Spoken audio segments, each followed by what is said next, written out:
It's the stage where tradition, excellence, and style come together in perfect harmony. Everyone certainly brings their best. Have you ever wondered what conversations take place under these umbrellas, the stories they could tell? The shared smiles, the spirited conversations, the laughter in the air that carries between the roars of the crowds. Under the umbrellas, the world simply slows down. We remember why this place, this tournament, is about so much more.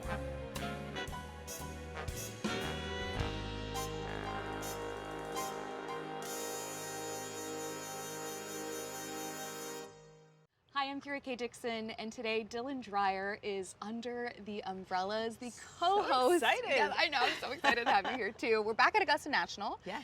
And of course, you are the co-host of the third hour of the Today Show and NBC Meteorologist, so I think you can guess which question I'm going to ask you first. How's the weather going to be this week? How's yes, the weather? and next week. And you can tell by our hair that the humidity is real right now. Yes, can confirm. Yeah, it's going to be, like that classic spring weather. A couple days are really hot and humid, which we're in right now, but no storms today or tomorrow. Maybe Sunday it looks a little rainier. But then next week, for Masters Week, it's going to drop. Like, it's only going to be in the upper 60s, with sunshine, but upper 60s, cool in the morning in the 40s. So really different. We've got the heat, the humidity this week, and then next week we're talking some cooler temperatures. So if you're coming as a patron next week at the Masters tournament, maybe bring an extra layer. Yes, put that, get your coolest zip up and put it over your golf shirt, and, and you're good to go. But Saturday for the Augusta National Women's Amateur, the final round here at Augusta National, it should be gorgeous. The weather looks beautiful. Hot, so bring your sunscreen. We're looking at some sunshine and warm temperatures, but it looks good. Sun protection. Yes. Sun protection is key. Wear a hat. Yes, of course. So, transitioning to the Augusta National Women's Amateur and why you're here, you've been to several Augusta National Women's Amateurs now. What is so magical about the experience? My goodness, I think first and foremost you look around and this like Augusta National is just one of the most iconic, most beautiful golf courses on the planet.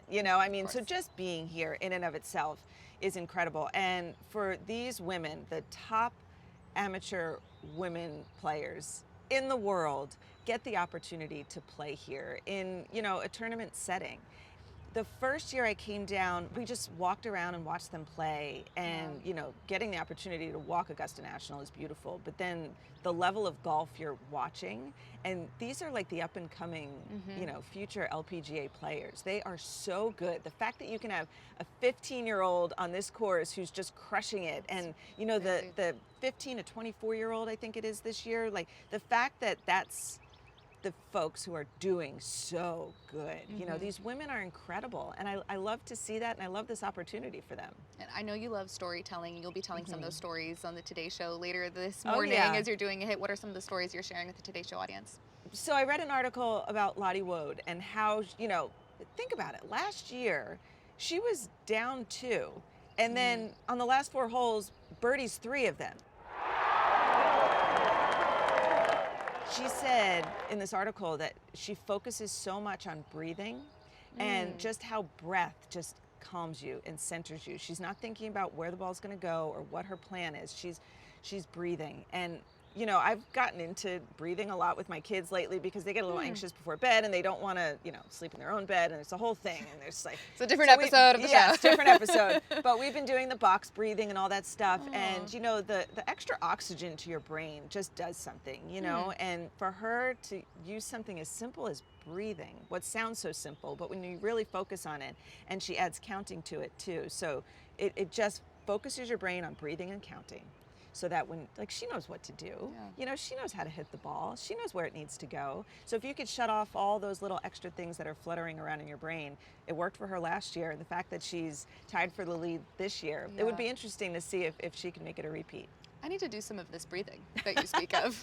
Try breathing, right? I'm gonna try it. Thing. Yeah. And I do it now when I get nervous for things. When I'm doing the Today Show, I've been doing it for so long, I don't really get nervous when I'm in studio, but when I'm outside of studio, like for today's live hit that I'm going to do, I get nervous. I don't know. It's just different. It's just, I have to hit facts. I'm not just talking about weather or whatever's in the prompter, I have to, and I get more nervous. And it's like, I just noticed that the breathing just slows your heart rate.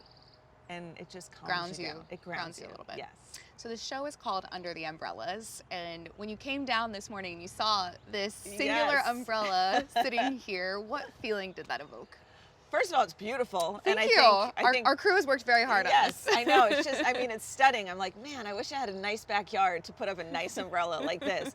But it just reminds me of the time of year it is. You know, it's Masters Week next week. We've got Augusta National Women's Amateur this weekend. It's like all these things that you look forward to because spring is coming. And spring, you know, spring sometimes, especially in the Northeast in New York, spring can be such a downer. You know, I mean, it's 75 degrees one day and then it's like 45 and wind. It's Yeah. fake. It's all phony. It's all a tease. But it's a sign of things to come. And seeing all the beautiful azaleas and the flowers. And I love being here. And it's like the start of warmth and summer and new beginnings. And it's just, I love it. And I get to see you. Oh, yeah, exactly. That's how I know my spring is off to a start. I get to see Dylan Exactly. Dreyer at Augusta National. I don't think I've ever asked you, how did you become a meteorologist? I don't think you have either. We're usually talking about so many other things. I went to school, I went to Rutgers University actually for engineering. I loved math and science. Oh. And then I just didn't really love any field of engineering in particular.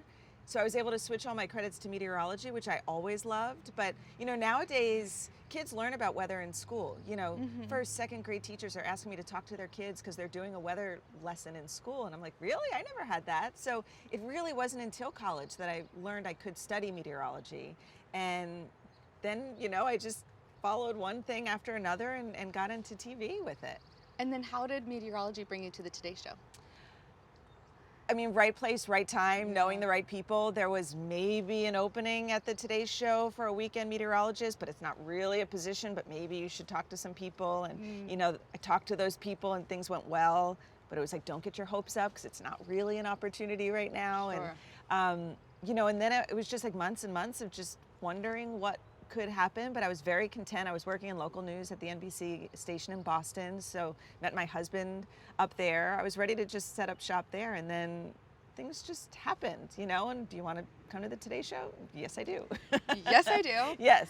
And now you get to do cool things like coming down to the Augusta National Women's Amateur. Which is also bizarre. You know, I do weather on the road or sports on the road, you know, and it's all my favorite things, whether I'm following golf or horse racing. I get to cover the Kentucky Derby. That's amazing. But this is one of those things that it just made so much sense. You know, the Augusta National Women's Amateur. I love to golf. This is the most iconic golf club to be at. And, you know, it's just the best of all those things coming together, and I get to, you know, introduce it to people on the Today Show. And speaking of the Today Show, I know that many of your co-hosts also love golf. Oh, You're yes. probably extremely jealous. Is this a rock, paper, scissors situation? Well, Who gets to come down? Somehow I solidified this as being mine, so I don't have to worry about Carson or Craig. Yeah, Carson You know, specifically yes, is probably in his because field. Carson's the good golfer on the Today Show. You know, I play. Yeah. I've made it my thing. Sure. You know, but even the tournament out in Lake Tahoe, you know, Carson and I now do our live shots together. So I'm like, You're letting him in on yes, your turf. just a little bit. But as soon as Craig tries to get on board, it's like, nope, everybody's out. It's back to just me. Smart. You've cornered this territory. Yes, exactly. How did you start playing golf? I never played growing up, which I think is part of my problem of why I'm not great. But because my brothers never played, my dad never played. We never watched it. But when I met my now husband, he's like, I think you'd really be good at golf. You know, I played field hockey, I played softball, so You're I an had athlete. the hand-eye coordination. And he's like, I'm going to get you a starter set of clubs, get yourself some lessons, and just see if you like it. And the person who gave me lessons when I was up in Boston spoke to me like a scientist. You know, it was just very like talking about different planes and the circle for this club and this, you know, and I just understood it. And I really just fell in love with it that way because it made sense to me. And, you know, it's just that, you know, you're always trying to do better at something. You know, it's always like, what's next? What's next? And golf is that thing that every time you play, you can work on something. You can do something different, or you could just try to improve, which it's satisfying when you can improve. So I love everything about the sport. And now with 3 kids, this is like something my husband and I do together. We walk outside and, it's like going on a hike, but you get to play sports at the same time. So I love it. I love that too. You put away your cell phone and just enjoy being together. Exactly. What other activities give you 4 hours of interrupted time with your family? Exactly. It's awesome. And now my 3 boys enjoy playing. We've always just kind of had like a little pretend putting green in the living room. So it was always on TV on the weekends, and they were just pretending to putt, and they wanted to keep score and all this stuff. And now we have a little chip and putt by us, which no one seems to know about. It's like a couple bucks to play. So the 5 of us will go out, and everybody swings the club. And Rusty, he's 3, and his doesn't go very far, but then we just pick up your ball and come near where Calvin just hit the ball. And again, it's like something we do together as a family outside when it's nice out. So I've gotten to spend quite a bit of time with you because of all of these pro-ams that you play in, and that can be something that's very nerve-inducing. Oh, yes. What was the first event that you ever really played in that was, a competitive event, and what were the nerves deciding to participate in that opportunity? Well, I'm a yes person. If you ask me to do something, I will say yes. Same. So when John Miller asked me if I wanted to participate in the American Century Championship, it was, okay, yes, and then I'll figure it out, right? So then when I said yes and agreed to the whole thing, then I look at the list of players. I say, oh, like these are like the best athletes and Steph in Curry, the world, Travis Kelce, right? Yes. Like, and I don't know why athletes who are good at one sport, just like these athletes are automatically awesome at golf. I mean, Steph Curry getting a hole in one and just like winning the whole thing. It's like you can't be good at everything. But if you're Steph Curry, alas, they so, are. Yeah. So, but I'm kind of shameless. Like I really don't care what people think of me. I'm not going out there to prove myself on the golf course. I work at the Today Show. We meet and greet people on the plaza all the time. Like that's part of the highlight of the Today Show is meeting people from around the country who stop by the Today Show. And those tournaments, those pro-ams, it's the same thing, only you get to play golf at the same time. And sometimes you have a really good shot and everybody cheers for you and it just kind of hypes you up a bit. But at the end of the day, I have my shot, I roll my eyes, I go, oh, try again next time, and go talk to people, and it's, so I think there's an element of you have to just put yourself out there and not care. I know some people might not want to play in those things because it's like, oh, I'm too bad at golf. It's like, I've literally been in last place every single year. Unless someone withdraws, unless someone is injured or withdraws. Otherwise, I'm in last place. I'm nice and comfortable there.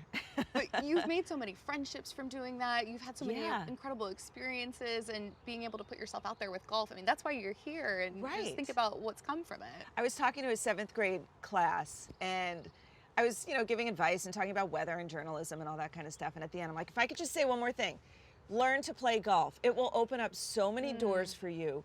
Like boys, girls, just go out there and learn to play. I said the connections I've made, the opportunities I have, the things I get to do because I've played golf. It's just one of those things that has a magical way of opening up so many doors for you. So that's always my advice to younger kids. One of the comments that I often get from women that are getting into the game, they say, I need to get to a certain level and then I can show up to play 18 holes, to get out onto the golf course. Or they say, oh, I'm just a driving range golfer right now.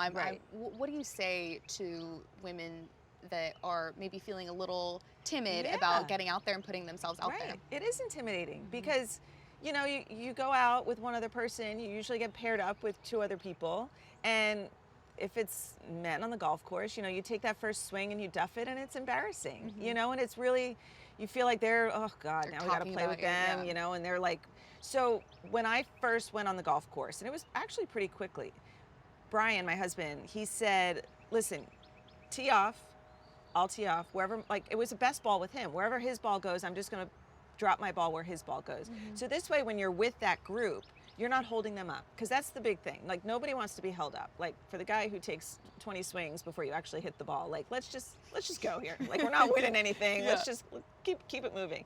So that's how he kept me moving. And this way I got, instead of just driving at the driving range, you drive on a golf course, which is a totally different feel. And then you get to use all your other clubs where they're supposed to be used, not off the deck on a driving range. So I think that really helped me get more comfortable. And then if my shot went well, Great. Let's take my shot. Love you know, that. and everybody cheers for you because they're happy for you because you're not holding them up, so they're not annoyed with you, and they see you trying and getting better, and people just cheer you on for that. Yeah. Everyone's really concerned about themselves. They're not concerned about you. No one cares about you unless you're holding them up. Yes. But everybody, it's a very selfish game. Everybody's just thinking about their game.